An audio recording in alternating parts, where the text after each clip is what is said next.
G K. வாசனின் Tamil மாநில காங்கிரஸ் கட்சிக்கு cycle சின்னம் ஒதுக்க தேர்தல் ஆணையம் விதித்த நிபந்தனைகளுக்கு தடை விதிக்க சென்னை உயர்நீதிமன்றம் மறுப்பு தெரிவித்துவிட்டது. இதனால் தமாகவிற்கு சைக்கிள் சின்னம் கிடைப்பதில் சிக்கல் ஏற்பட்டுள்ளது.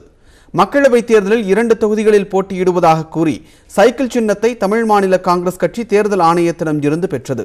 ஆனால் அதிமுக கூட்டணியில் தமாகவிற்கு ஒரு தொகுதி மட்டுமே ஒதுக்கப்பட்ட நிலையில் தஞ்சை மக்களவை தொகுதிக்கு நடராஜன் போட்டியிடுவதாக அறிவிக்கப்பட்டது.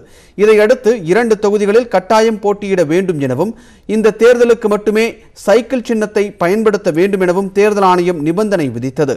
இதனை எதிர்த்து ஜி.கே. வாசன் சார்பில் சென்னை உயர்நீதிமன்றத்தில் வழக்கு தொடரப்பட்டது. வழக்கை விசாரித்த நீதிபதிகள் மணிக்குமார், சுப்பிரமணியம் பிரசாத் அடங்கிய அமர்வு தேர்தல் ஆணையம் விதித்த நிபந்தனைகளுக்கு தடை விதிக்க முடியாது என்று திட்டவட்டமாக உத்தரவிட்டது.